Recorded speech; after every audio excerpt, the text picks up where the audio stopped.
I am shocked for Revanth Reddy's 100 crore Bharat Summit inviting 200 countries, presidents and prime ministers.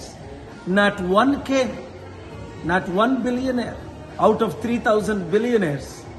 This is Congress Summit or Global Bharat Summit. He took all the proposal from me. పులిని చూసి నక్కలు వాత పెట్టుకున్నట్టు ఉంది ఈ Revanth Reddy summit. Bharat summit, global peace summit.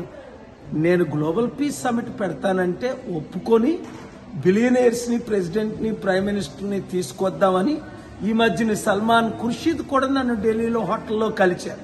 ఏమైంది? ఒక్క president వచ్చాడా? ఒక్క ప్రైమ్ మినిస్టర్ వచ్చాడా? ఒక్క గ్లోబల్ సెలబ్రిటీ వచ్చాడా?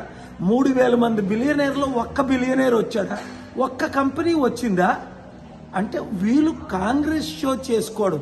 కాంగ్రెస్ సమిట్ అని పెట్టుకొని కొలంబియా నుంచట, అర్జెంటీనా నుంచట ఎప్పుడో ఫార్మర్ మినిస్టర్లు. ఎంత సిగ్గుచేటు! రాష్ట్రాన్ని సర్వనాశనం చేసి దేశాన్ని సర్వనాశనం చేసేసిన సమిట్ ఇది, ఈ భారత్ సమిట్. పేరుకి భారత్, ఒక్కడు భరతుడు రాలేదు. ఇప్పటికైనా రేవంత్ రెడ్డి బుద్ధి తెచ్చుకుంటే ఇక్కడ టర్కీలో ఎలాంటి సమిట్ పెట్టావు? ప్రపంచ దేశాల్లో ఎలాంటి సమిట్లు పెడుతున్నావు? అర్థం చేసుకోండి.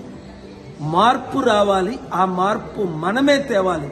ఉగ్రవాదులు జమ్మూ కాశ్మీర్లో ఎంత ఘోరంగా నువ్వు Hindu చంపడిశారు.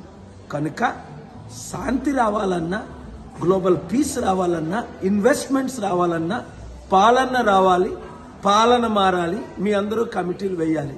Thank you very much. ఈ వీడియో అందరికీ షేర్ చేయండి. God bless you.